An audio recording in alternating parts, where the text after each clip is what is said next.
لیکن ہم بلا وجہ ہی لوگوں سے اگر بیزار رہیں، کیوں؟ دل میں بوجھ ہے، عداوتیں ہیں، آپ یقین کریں دل ہو جائے نا صاف، نیند سکون کی آتی ہے۔ دنیا میں سب سے زیادہ مطمئن وہ بندہ ہے اللہ نے جہاں رکھا ہے وہاں راضی ہے۔ چلو ایک بات بتاؤ مجھے، ہم جس قبیلے میں پیدا ہوتے ہیں وہ قبیلہ ہماری مرضی کا ہوتا ہے کہ رب کی مرضی کا؟ جلدی جلدی بتاؤ، اتنی دیر نہ کرو، کس کی مرضی ہوتی ہے؟ تو پھر جو قبیلہ اللہ نے میرے اور آپ کے لیے پسند کیا ہم کیوں نہیں پسند کرتے؟ جو دادا نانا چچا ماموں اللہ نے میرے لیے پسند کی، یہ رشتے اللہ نے بنایا ہے نا، تو ان سے آواز آ رہا ہے، تو ان سے تنگ ہے، وجہ جو اللہ نے تیرے لیے پسند کیا اسے پسند کر۔ حضرت ابراہیم ابن ادم رحمت اللہ علیہ ایک دفعہ مریدوں کے بیچ بیٹھے تھے، تو آپ فرمانے لگے دنیا میں جو کچھ ہو رہا ہے میری مرضی سے ہو رہا ہے۔ بعض بندے پریشان بھی ہو جاتے ہیں جلدی کہ اتنا بڑا دعویٰ کر دیا ہے، تو آپ ہنس پڑے، فرمانے لگے اگلی بات بھی سن لو پھر کوئی تبصرہ کرنا۔ فرمانے لگے جو کچھ ہو رہا ہے میری مرضی سے ہو رہا ہے، کیونکہ میری وہی مرضی ہے جو میرے رب کی مرضی ہے۔ میں نے اپنی مرضی اپنے رب کی مرضی میں فنا کر دی۔ اب میری مرضی کوئی نہیں، سانو قید سجن دا گہنا ہے، او جنج رکھے ایسا اونج رہنا ہے۔ ہم نے چھوڑ دی اپنی مرضی، اپنا ہے ہی کچھ نہیں۔ ہم نے نہ کبھی قطرے پہ غور کیا اور نہ دریا دیکھا، بس جہاں تیری جھلک دیکھی وہیں ڈوب گئے۔ چھوڑ دو یہ اس نے یہ کیوں کر دیا؟ وہ خواجہ نظام الدین صاحب محبوب الہی رحمت اللہ علیہ کے ایک مرید نے ایک دفعہ آ کے کہا حضور بڑی ہو گئی درگزر فقیری درویشی بڑی ہو گئی، اب جو میرے رستے میں کانٹے بچھائے گا میں بھی اس کے رستے میں بچھاؤں گا۔ وہ بڑے غصے سے بول رہا تھا، فقیر فقیر ہوتے ہیں۔ خواجہ صاحب ہنس پڑے، فرمانے لگے پتر تو زیادہ ہی ناراض ہو گیا ہے۔ کہنے لگا نہیں حضور، ہمیں کچھ کرنا نہیں آتا، ہمیں بھی سارا ہی پتہ ہے، سٹ تے پکھڑا کوار گندل اسی اور بھی بوٹیاں جاننے ہاں، ہمیں بھی سارا ہی پتہ ہے، نمٹ نہیں لینا سویرے۔ جو ہمارے رستے میں کانٹے بچھائے گا سویرے اس کی گلی میں بھی بچھے ہوں گے۔ تو حضرت محبوب الہی فرمانے لگے پتر آدھے رستے میں تیری ضد میں وہ کانٹے بچھا دے گا اور آدھے میں تو اس کی ضد میں بچھا دے گا، تو پھر تو جو عام راہگیر ہوں گے ان کے بھی پیر زخمی ہوں گے۔ تو تمہاری لڑائی میں تو مخلوق پریشان ہو گئی۔ عرض کی حضور یہ تو آپ نے ٹھیک کہا ہے۔ فرمانے لگے اگر چاہتے ہو نا دنیا کانٹوں سے نہ بھرے اور لوگوں کو تکلیف نہ ہو تو ایک دوسرے سے تکلیف چھوڑ دو۔ یہ مت سمجھنا تیرا ایک بندے سے اختلاف ہے، تیرا ایک سے اختلاف ہوتا ہے اس کے اثرات دائیں بائیں بھی جاتے ہیں۔ حضور پھر کیا کروں؟ فرمایا اسے بچھانے دے، وہ بچھاتا جائے تو اٹھاتا جا، تو اٹھاتا جا۔ ویسے بھی جو کام ساری دنیا کر رہی ہوتی ہے وہ تو سارے کر ہی رہے ہوتے ہیں، کوئی ذرا ہٹ کے بھی کرنا چاہیے۔ جتن جتن تے ہر کوئی کھیڈے، جتن جتن تے ہر کوئی کھیڈے، تو ہارن کھیڈ فقیرا، جتن دا مل کوڈی پیندا ہی ہارن دا مل ہیرا۔ کبھی بندہ ہارے بھی اپنے دل سے بوجھ اتار دے، نفرت کو دور کر دے۔ عداوت دشمنی اگر کسی وقت رکھنی ہے تو اللہ رسول کے دشمن سے۔ اشداء علی الکفار، اپنوں کے لیے کیا ہے، خوش عقیدہ کے لیے کیا ہے، رحماء بینہم۔ میرے عزیز ترمذی میں حدیث ہے، اپنی بات کو حوالہ دے کے مضبوط کر دوں، ترمذی میں حدیث ہے، نبی پاک علیہ الصلوۃ والسلام نے حضرت انس بن مالک سے فرمایا تھا، اے انس، اے میرے بیٹے، تم سے ہو سکے تو صبح اس حال میں کرنا کہ تمہارے دل میں کسی کا بغض نہ ہو۔ اور اگلے لفظ حدیث کے یہ ہیں، حضور فرمانے لگے یہ میری سنت ہے، یہ میرا طریقہ ہے، اپنے دلوں کو عداوتوں سے پاک کریں۔ اور پانچویں بات، اور بس اسی کے آگے پیچھے میں نے اپنی بات کو سمیٹ دینا ہے، میرا مضمون مکمل ہو گیا۔ حضور کی ایک بہت بڑی سنت، نبی پاک علیہ السلام کی ایک بہت بڑی ادا، وہ پتہ کیا ہے؟ وہ ہے دوسروں کا احساس کرنا، دوسروں کے بارے میں سوچنا، دوسروں کا خیال کرنا۔ میں ابھی آ رہا تھا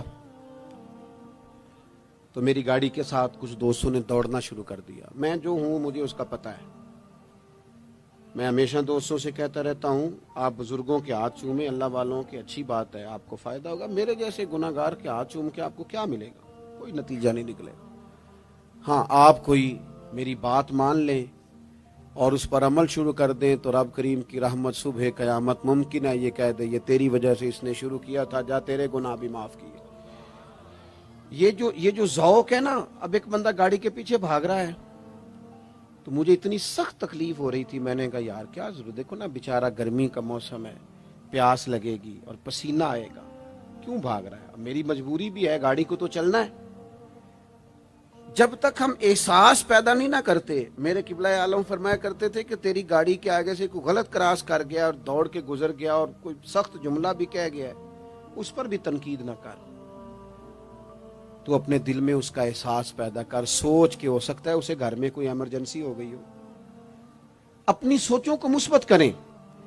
آپ دوسروں کا احساس بھی اپنی طبیعت میں پیدا کریں، دوسروں کے بارے میں بھی سوچیں. میں یہاں ماشاءاللہ اسٹیج پہ بیٹھا ہوں، بڑا نرم ماحول ہے، بڑا کچھ ہے، لیکن جو دوست پیچھے دیوار کے ساتھ کھڑے ہیں نا، جن کو جگہ بیٹھنے کی بھی نہیں ملی اور کھڑے ہونے کی بھی صحیح کر کے نہیں ملی، ان کا بھی احساس پوری طرح. اور میرے خیال میں سب سے زیادہ مہمان خصوصی بھی وہی ہیں آج کی ہماری محفل کے، جو زیادہ مشکل میں بیٹھے. احساس اپنی کہاں تک احساس کرنا ہے؟ لو حدیث پاک سنو. اللہ کے محبوب علیہ السلام فرماتے ہیں میں نماز پڑھانے کھڑا ہوتا ہوں، نماز. کریم فرماتے ہیں میرا دل کرتا ہے میں لمبی نماز پڑھاؤں، لیکن پھر پیچھے سے نا کسی بچے کے رونے کی آواز آتی ہے. دل تھا لمبی پڑھاؤں، بچہ رو پڑا تو مجھے خیال آتا ہے اس کے رونے سے اس کی اماں کو تکلیف ہو رہی ہوگی، میں نماز چھوٹی کر دیتا ہوں. اللہ کی نماز مختصر کر دی احساس کے طور پر. حضور اس امام مسجد سے سخت ناراض ہو گئے تھے، صحیح حدیث میں موجود ہے، جس کے مقتدیوں نے آ کے شکایت کی تھی کہ یا رسول اللہ بہت لمبی نماز پڑھاتا ہے. یہاں تو لوگ احساس ہی نہیں کرتے میرے بھائی، یہاں تو احساس ہی نہیں کرتے. یہاں تو میں آیا ہوں نا رات کے 1 بجے محفل میں، تو میری طرح کے لوگ تہاڈا ذوق ہی نہیں، تسی سبحان اللہ ہی نہیں آندے، تسی ہاتھ ہی نہیں کھڑے کر دے. او بھائی تو نہیں آیا ہے، تو ٹر جانا ہے اپنا سارا سمیٹ کے پیسے گنا کے. اتنے بیچارے مغرب دے بیٹھے نے، ان کا ذوق تو اپنا ذوق بھی بیان کرنا، آنا تو بھی اسی وقت محفل میں جب سارے آئے ہیں تے نالے تو تے گل کر کے آیا میں انہیں ہزار لینا ہے تے مفت آئے نے سارے بیچارے. اس لیے ہو سکتا ہے ان کا عشق تجھ سے زیادہ ہو. کروں مدح اہل دول رضا اور پڑے اس بلا میں میری بلا، میں گدا ہوں اپنے کریم کا، یہ میرا دین ہے کوئی پارا نہ نہیں. اس لیے میرے عزیز احساس دوسروں کا پیدا کریں اپنی طبیعت میں. ہم نا احساس نہیں کرتے، خدا را احساس کرو. ٹھیک ہے پریشانیاں ہیں، لیکن میں جوان سے کہوں گا تو نوجوان ہے، باہر تجھے ٹینشنیں ہیں، کاروبار کی مسائل ہیں، پریشانیاں ہیں، لیکن اللہ نے تجھے جوان کیا ہے نا، حوصلہ دیا ہے نا، تو باہر کی ٹینشنیں باہر چھوڑ کے آیا کر. گھر تیرے ابا جی انتظار کر رہے ہیں، ان کے پاس بیٹھ، ان کا دکھ سن، حوصلہ بڑا کر. پھر گھر کے اندر تیری اماں بیٹھی ہے، اس نے تیرے سے بات کرنی ہے، کئی باتیں سنانی ہے. تیرا بیٹا ہے وہ دوڑ کے آیا ابا ابا کہتے اور تو کہتا لے جا میری طبیعت نہیں ٹھیک. دنیا میں سب سے مصروف وقت رسول کریم نے گزارا ہے، لیکن حضور تو غلاموں کی بات بھی سنتے، حضور تو گھر والوں کو وقت بھی دیتے. سیدہ عائشہ صدیقہ فرماتی ہیں جب تک گھر میں رہتے گھر کا کوئی کام ہی کرتے رہتے. اور حضور تو نواسوں کو ٹائم دیتے، نماز کے وقت بھی ساتھ لے جاتے.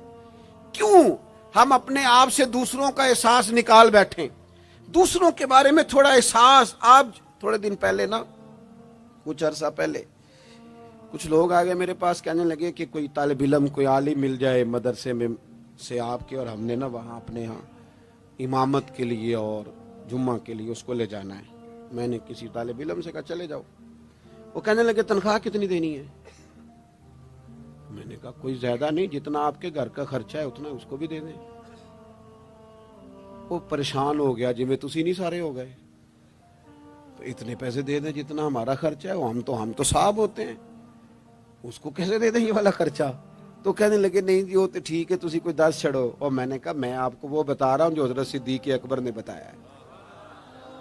آپ کی تنخواہ کتنی لگائیں؟ کہا درمیانے مہاجر کا جتنا خرچہ ہے نا اتنا میرا بھی لگا دو. حضور گزارا نہ ہوا، فرمایا میں لوگوں کی تنخواہیں بڑھا دوں گا، جہاں سب کا گزارا ہوگا ابو بکر کا بھی ہو جائے گا. یہ کیا بات ہوئی کہ تیرا گزارا نہیں ہوتا تو مزدور کا کیسے ہوتا ہے, غریب آدمی کا احساس جب تک تجھے دوسروں کا پیدا نہیں ہوتا تو حضور کے اسوہ حسنہ تک نہیں پہنچ سکتا.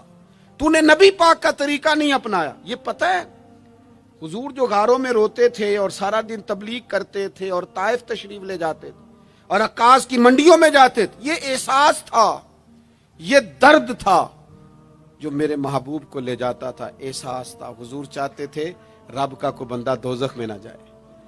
اللہ کے محبوب رات کو روتے, دن کو تبلیغ کرتے, گلی گلی جاتے, لوگوں کو سمجھاتے. کوئی ایک بار دین کی بات پوچھتا, 10 بار بھی اس سے پوچھتا تو بتاتے. کیوں؟ احساس ہے. بات ختم کرنے لگا ہوں. سیدہ طیبہ طاہرہ ام المومنین سیدہ عائشہ صدیقہ رضی اللہ تعالیٰ عنہ فرماتی, ایک دن حضور مجھ سے فرمانے لگے, کریم فرمانے لگے, عائشہ ایک بات بتاؤں تمہیں؟ یا رسول اللہ فرمائیے. تو کریم فرمانے لگے, عائشہ جب تم مجھ سے راضی ہوتی ہو پھر بھی مجھے پتہ چل جاتا ہے, اور جب تمہارے دل میں کوئی بات ہوتی ہے پتہ مجھے پھر بھی چل جاتا ہے. کہتے میں نے جلدی سے عرض کی, حضور میں اور آپ سے ناراض. تو فرمایا بتاؤں پھر؟ حضور بتائیے. فرمایا عائشہ کبھی کبھی قسم اٹھاتی ہو؟ یا رسول اللہ اٹھاتی ہوں. فرمایا جب ہوتی ہو نا مجھ سے راضی تو کہتی ہو مجھے محمد مصطفیٰ کے رب کی قسم, اور جب تمہارے دل میں کوئی بات ہوتی ہے تو پھر کہتی ہو حضرت ابراہیم خلیل کے رب کی قسم. پھر حضرت جناب عائشہ صدیقہ کہتی ہیں میں تمہیں بتا نہیں سکتی لوگوں میرے دل کا عالم کیا تھا یہ بات سن کے. یا رسول اللہ آپ لفظوں سے احساس کا پتہ کر لیتے ہیں, کوئی سوچ کیا رہا. یہاں تو گھر والے پورا احتجاج کریں. احتجاج میں ایک دفعہ کہیں کھانے کے لیے گیا تھا تو میں نے کہہ دیا کھانا بڑا اچھا پکا ہے. ایک آدھ اور بزرگ سے بھی میں نے وہ بات سنی تھی, پھر وہ پریکٹیکلی میرے ساتھ ہو, میں کھانا بڑا اچھا ہے جی.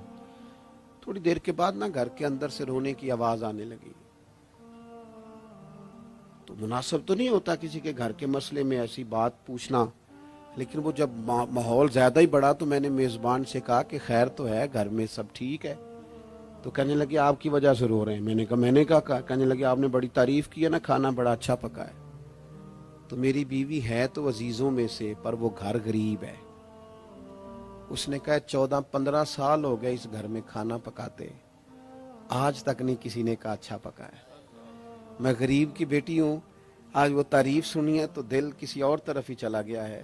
اتنا بھی احساس نہیں جو صبح سے گرمی میں کھڑے. آپ کو پتہ ہے نبی پاک نے کبھی کھانے میں نقص نہیں نکالا تھا. سیدہ عائشہ کہتی ہیں پسند ہوتا تو کھا لیتے ورنہ چھوڑ دیتے. کبھی عیب تو ہنڈیا پھینک دیتا. آنا گرمی میں تو بھی کھڑا ہونا, جہاں اماں کھڑی ہے, بیوی کھڑی ہے, بہنیں کھڑی ہیں, کھڑا ہونا 10 منٹ. تو بھی احساس ہی نہیں, صرف اپنا ہی پتہ ہے. سیدہ عائشہ صدیقہ یہ حضور کا اسوہ حسنہ ہے. یہ طریقے اپناؤ زندگی میں. 4 5 8 چیزوں کو فقط سنت نہ سمجھو, یہ وسعت ہے حضور کے اسوہ نور میں. سیدہ عائشہ کہنے لگی, کریم فرمانے لگے تم قسم اٹھاتے حضرت ابراہیم کا نام لیتی ہو تو میں سمجھ جاتا ہوں. جناب عائشہ کہتی ہیں بس دل مچل گیا, کیفیت اور کی اور ہو گئی. میں نے کہا حضور پھر مجھے قسم ہو محمد عربی کے رب کی, میرے لبوں سے آپ کا نام ہی جاتا ہے, میرے دل میں آپ ہر وقت موجود رہتے ہیں.